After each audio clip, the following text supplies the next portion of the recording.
자, 오늘은 좀 깊은 질문으로 시작해 볼까 하는데요. 우리는 살면서 왜 힘든 일을 겪는 걸까요? 그리고 만약에 그 모든 고난이 사실은 우리가 생각하는 것보다 훨씬 더 우리 손에 달려 있다면 어떨 것 같으세요?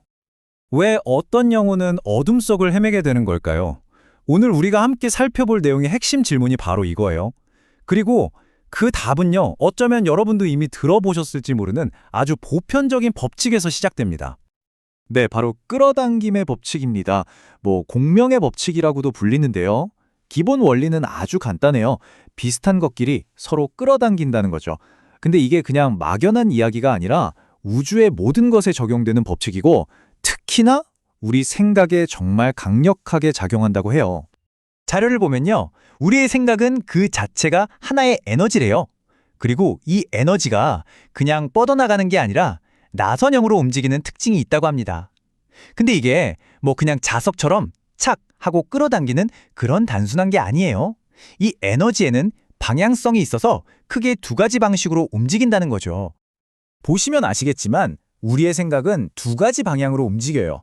기쁨이나 풍요 같은 긍정적인 생각은 위로 쭉쭉 뻗어 올라가는 상향 나선을 만들면서 더 많은 긍정적인 것들을 끌어당기고요.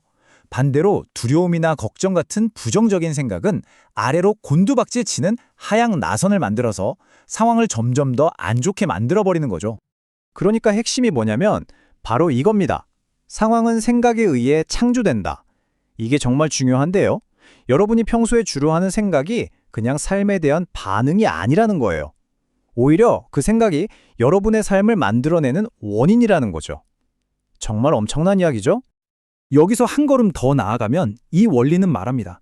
당신이 바로 당신 삶의 창조주라고요. 아니 무슨 말이냐면 저 거대한 은하계를 만들어낸 그 힘이 우리 한 사람 한 사람의 내면에도 똑같이 존재한다는 거예요. 자, 그런데 여기서 궁금해지죠? 이 어마어마한 힘이 우리가 태어난 환경과는 대체 무슨 상관이 있는 걸까요? 이 질문의 답을 찾으려면요. 관점을 아주 넓게 가져가야 한다고 해요. 그러니까 우리의 이번 생을 딱 한 번의 이벤트로 보는 게 아니라 영원히 진화해 나가는 아주 긴 책에 딱 한 챕터 정도로 보자는 거죠. 자료에 따르면 한 영혼이 충분히 성숙해지기까지 대략 200번에서 300번 정도의 삶을 경험할 수 있다고 하네요. 자, 그리고 바로 이 관점에서 정말 놀라운 주장이 나옵니다. 모든 영혼은 자신의 부모를 선택한다. 예외는 없다라고요. 그러니까 우리가 태어나기 전에 영혼 상태에서 이번 생에서는 이런 경험을 해봐야겠다 하고 거기에 딱 맞는 부모, 성별, 나라, 환경까지 전부 다 직접 고른다는 거예요. 근데 여기서 진짜 흥미로운 건요. 영혼이 일부러 힘든 환경을 고르기도 한다는 점이에요. 이걸 대비의 원리라고 하는데 예를 들면 이런 거죠. 부에 대해서 정말 깊이 배우고 싶은 영혼이 있다고 쳐요. 그럼 이 영혼은 일부러 가난한 환경을 선택하는 거예요. 왜냐? 그 극명한 대비를 통해서 부를 향한 아주 강력한 동기부여를 얻을 수 있으니까요. 근데 여기서 진짜 대답하기 어려운 질문이 하나 나오죠. 아니 그럼 아무것도 모르는 순수한 아기나 어린아이들은요? 걔네가 어떻게 부정적인 상황을 만들어낸다는 거죠? 정말 궁금하잖아요. 자, 이 질문에 대해서는 세 가지 측면에서 설명을 하고 있습니다.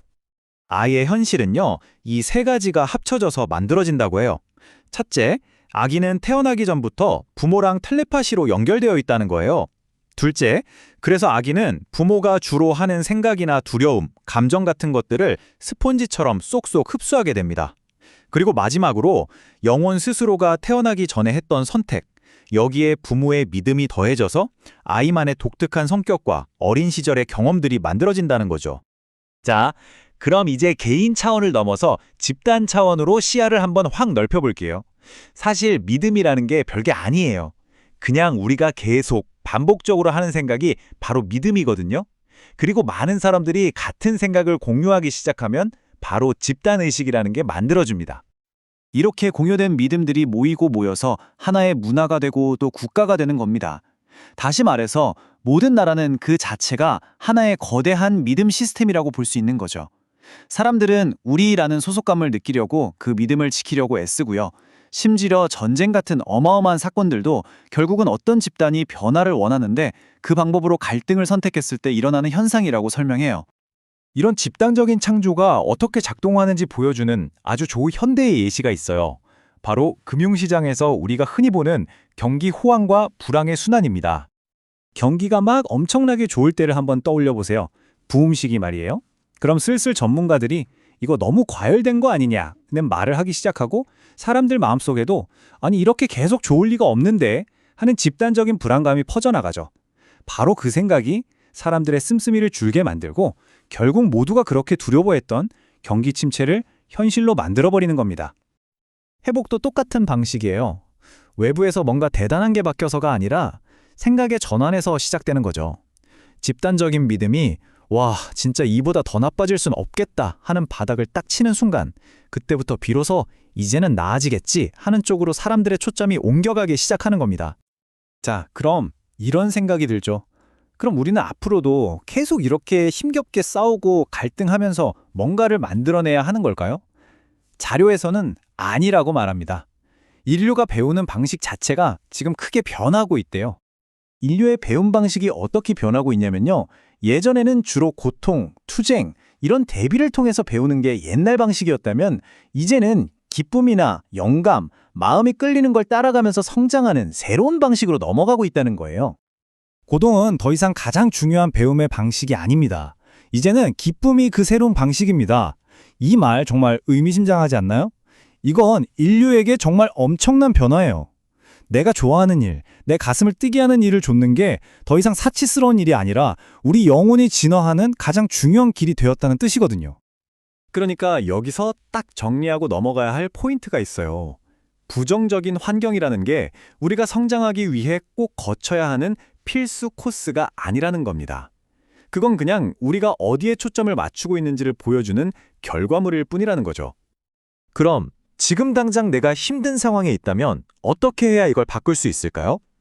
해답은 의외로 간단합니다. 아무리 힘든 상황 한가운데 있더라도 의식적으로 우리의 초점을 다른 곳으로 돌리는 거예요. 우리의 힘을 되찾는 방법은 이렇습니다. 첫째, 내가 어떻게 느끼고 싶은지를 스스로 명확하게 정하는 거예요. 둘째, 매일 아침마다 좋아, 오늘 나는 좋은 것만 볼 거야. 이런 식으로 명확한 의도를 설정하는 거죠. 마지막으로 셋째, 지금 내 현실이 어떻든 상관없이 내가 원하는 결과에만 오롯이 집중하는 겁니다. 이렇게 매일매일 의도를 가지고 초점을 맞추다 보면 우리가 끌어당기는 현실 자체가 서서히 바뀌기 시작한다는 거죠. 결국 오늘 이야기의 최종 메시지는 이거예요. 여러분은 인생이라는 드라마의 수동적인 관객이 아니라는 겁니다. 우리는 모두 잠시 자신의 힘을 잊어버렸을 뿐인 아주 능동적이고 의식적인 창조자라는 사실이죠. 그리고 이 마지막 문장이 모든 걸 정리해 주는 것 같아요. 현실이라는 건 없다. 오직 그것을 바라보는 당신의 인식만이 있을 뿐이다. 만약 우리의 인식이 전부라면 여러분은 오늘 어떤 현실을 인식하기로 선택하시겠어요?